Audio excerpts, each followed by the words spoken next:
All right, let's jump right into this explainer. Today, we're unpacking a classic tale of drought, intense hard work, bitter betrayal, and honestly, a brilliantly cunning trap. If you appreciate a story where sheer intelligence and strategy completely outmaneuver greed and deception, you are in for an absolute treat. We're going to break down this beautifully structured narrative that perfectly illustrates the real-world consequences of our actions. So here's the big question to kick things off. Does honesty actually always win out against pure greed? I mean, it's super easy to say yes in theory, right? But let's look at how it plays out in reality. Our story starts with a guy named Bouchon. He's literally forced to flee his home village because of a devastating drought. Crops are totally ruined, there's not a single drop of water, and it's basically do or die. He wanders into a new village called Vijaypur with absolutely nothing. No cash, no home, just his word and a serious willingness to put in the work. Chapter 1. Honesty and hard work. So, a wealthy farmer named Jagat Seth offers him a job, but man, it is grueling. Bhushan is put in charge of exactly 100 animals. We are talking 50 cows and 50 buffaloes. Every single day, he's got to clear out the waste, haul the fodder, and make sure every last one of them has water. And for all this backbreaking labor, his starting pay is a mere 200 rupees a month, plus a couple of meals a day.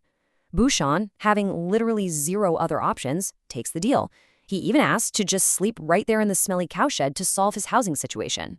But here's the thing, his crazy dedication actually pays off. Bhushan doesn't just do the bare minimum. He works with absolute honesty and intense care. And because he takes such amazing care of these animals, the farm's milk quality and quantity actually go up. Jagat Seth definitely notices this and bumps his pay from 200 to 400 rupees a month. Over a few years of super frugal living, still sleeping in that cowshed until he could finally afford a tiny hut, Bhushan manages to scrape together a highly respectable 5,800 rupees. Chapter 2. The Zamindar's Greed. Now with 5,800 rupees to his name, Bhushan runs into a new headache, keeping that cash safe. He's out working all day, leaving his little hut totally empty, which makes it a sitting duck for thieves. So, leaning on his boss Jagat Seth's advice, he decides to hand his life savings over to the village zamindar, who's essentially a powerful local landlord. Now you might be wondering, why on earth would he trust this guy? Well, first off, the zamindar has this stellar public reputation for being incredibly honest. Second, his compound is heavily guarded, making a robbery virtually impossible. And third, Jagat Seth himself vouched for the guy. So Bhushan walks in and hands over his pouch of exactly 5,800 rupees. And the zamindar, he just waves him off. He refuses to even count the cash, playing the part of this magnanimous, trustworthy leader. He literally says, "I trust you." Fast forward 2 years, and the situation completely flips. After all that sweat and toil, Bhushan decides it's finally time to buy his own patch of land. So he goes back to the zamindar to get his savings. And right here, we see Bhushan's blind trust completely shatter against the zamindar's sudden, cold deceit. The zamindar looks Bhushan dead in the eye and pretends he has absolutely no clue who he is. No way, right?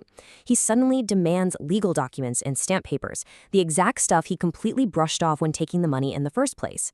Bhushan is desperate. He pleads, he begs, he even falls to the zamindar's feet.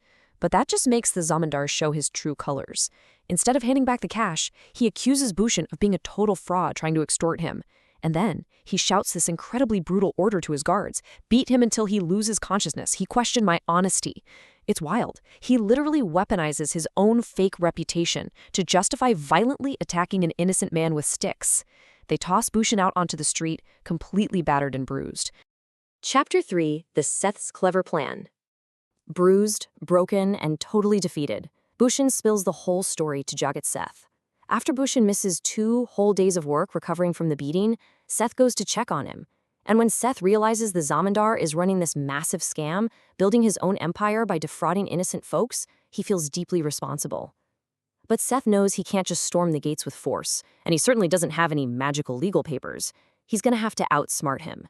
He targets one fundamental human flaw: pure, unadulterated greed. Knowing the zamindar is obsessed with money, Seth cooks up a 3-step master trap, dangling a prize so irresistible the guy won't be able to help himself. Get this. Seth casually strolls into the zamindar's house, carrying a suitcase stuffed with a staggering 50,000 rupees.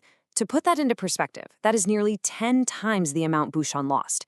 It's a fortune.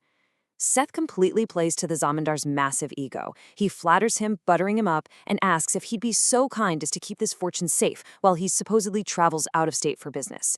You can practically imagine the Zamandar's eyes lighting up like slot machines. He thinks he just hooked the biggest fish in the entire village. And then, right on cue, exactly as they planned it, Bhushan arrives at the Zamandar's house. Now the Zamindar is in a real pinch. But, completely blinded by that massive 50,000 rupee bait sitting right there in Seth's suitcase, he makes a highly calculated choice. He spins around, immediately apologizes to Bhushan, claims it was all a big misunderstanding, and actually hands back Bhushan's 5,800 rupees right there in front of Jagat Seth. Why? It's all a performance. He's putting on a show of honesty. He is more than willing to sacrifice a measly 5 grand now to secure the absolute trust he needs to steal 50 grand later. Chapter 4. True Fruit of Honesty. But the trap is about to snap shut. The very second Bhushan safely leaves with his recovered savings, Jagat Seth's servant bursts into the room, perfectly executing the final phase of this sting operation. He shouts out this fake news. "Master, the traders are actually coming to our village. You don't need to travel."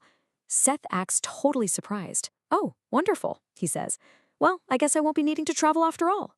And with a polite, knowing smile, Seth just picks up his suitcase with the 50 grand, thanks the Zamindar for his generous offer to help, and casually walks right out the front door.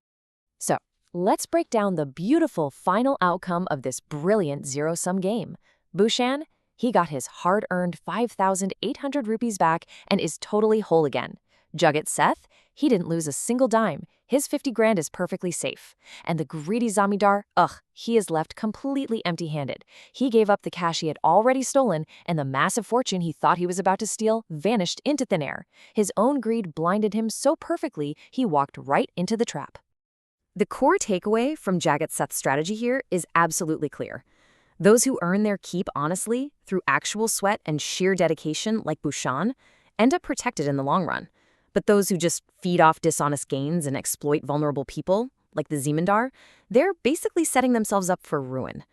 The Zamindar's own insatiable, bottomless appetite for wealth became the exact weapon used to take him down.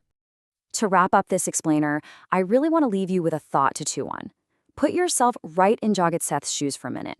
Would you have had the absolute nerve to walk into a powerful, heavily guarded man's house and dangle a 50,000 rupee bait right under his nose? Or would you have handled that greedy Zamindar totally differently? I mean, it takes some incredible courage and deep psychological insight to pull off a maneuver like that. Thank you so much for joining me as we unpack this brilliant story. And hey, keep thinking strategically.